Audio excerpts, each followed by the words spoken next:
Okay guys, meron na naman tayong isang very useful.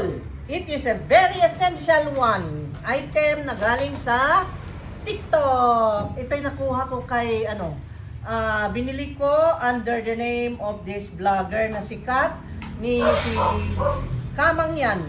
Oo, buy one take one. Nakita ko sa kanila ito, naka-advertise. At ito ay yung solar lamps. Okay? Wala nang patumpik-tumpik pa. At ayan, may nakalagay yung fragile, handle with care. Kasi ito ay babasagin. Mukha namang ayos naman ang pagkabalot. At ang laki pala nito. Na-impress ako sa size ng baksa. Kasi ang laki.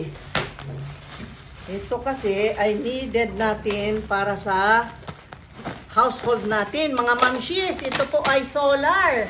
Para mabawasan naman yung binabayaran na bills sa kuryente. Kasi alam mo, nowadays, kailangan nating maging wise. Kasi ang mahal ng kuryente. O see, buy one take one ito guys. Dalawa ito bale. At buksan ko itong isa. Maganda kasi meron siyang protection na ganyan na bubble wrap. O, ang bubble wrap niya ay parang ice candy, no? Pwede mong lagyan ng ice candy yan. At ipatigas dun sa freezer. Galing, no? Ayan. Buksan ko yung isa.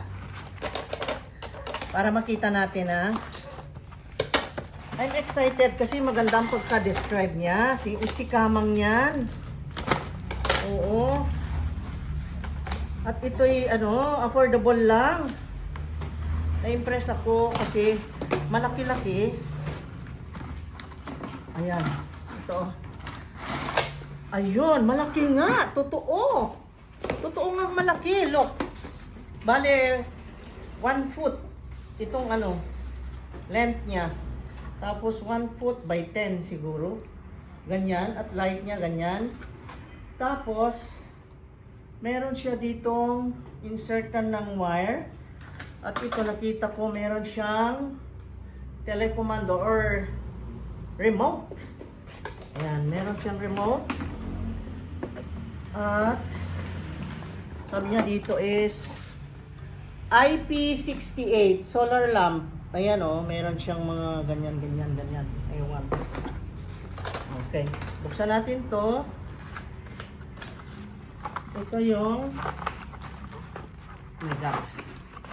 ito na yung mag-receive ng energy. Ito, dito maiipon yung energy para doon sa light, no? Para magamit natin. Ayan. Ang maganda pa dito